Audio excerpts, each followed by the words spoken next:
पश्चिम का समस्त दर्शन विज्ञान और तथ्य पर आधारित है, जबकि भारत आध्यात्म का सबसे महान केंद्र है। भारत के कई मनीषियों ने धर्म और विज्ञान के संतुलन की स्तुति की है, स्वर्णिम भविष्य की आधारशिला रखी है।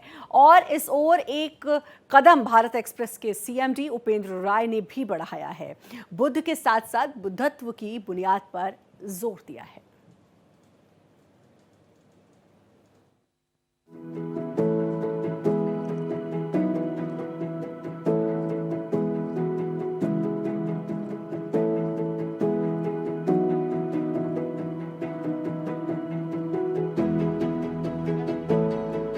दिल्ली के सीएसआईआर में इंडियन डेवलपमेंट फाउंडेशन ने कार्यक्रम का आयोजन किया।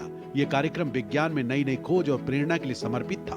भारत एक्सप्रेस के सीएमडी उपेंद्र राय कार्यक्रम में शामिल हुए, जहां उन्हें सम्मानित किया गया।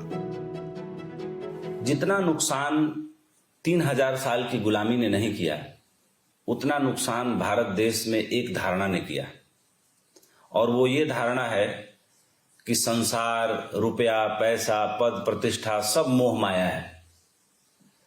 और इस धारणा ने हमारी वैज्ञानिकता को भी अंदर तक डुबो दिया। यहां तक कह सकते हैं कि जैसे टाइटैनिक समंदर में डूब गया,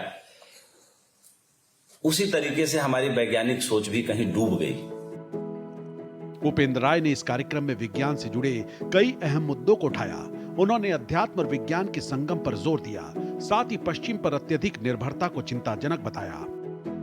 ये भारत देश जो कभी बहुत वैज्ञानिक रहा, जिसके पुराणों में पुष्पक विमान तक की चर्चाएं रही, जिसके 5500 साल पहले जो महाभारत की लड़ाई हुई, उसमें ऐसे ऐसे दिव्यास्त्रों और अग्नेयास्त्रों की चर्चा हुई, आज उस देश को तमाम वैज्ञानिक उपलब्धियों के बावजूद भी छोटी से छोटी टेक्नोलॉजी के लिए पश्चिम की तरफ देखना पड़ता है। और जो 5000 सालों का हमारा गौरवशाली इतिहास रहा, शायद हमें पश्चिम की तरफ इसलिए देखना पड़ता है कि हमने, जो अल्लामा इकबाल की कविता है कि कुछ बात है कि हस्ती मिट्टी नहीं हमारी, सदियों रहा है दुश्मन दौरे जहां हमारा।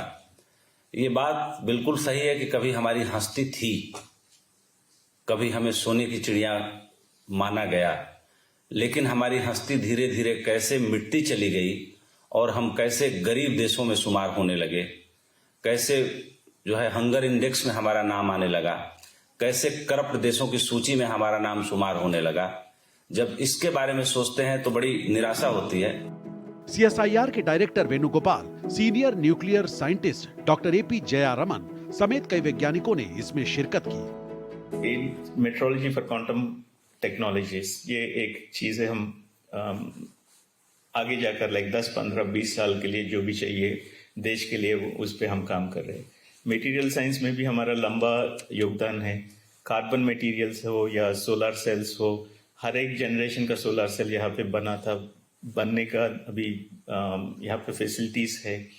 The true scientific method is transferred to the teachers, and we do experiments with the teachers, and we make them draw conclusions, observations, hypotheses, and the actual scientific method is explained to them. So our basic objective to improve the quality of science education by interacting with science teachers in the schools. That's what we are here for.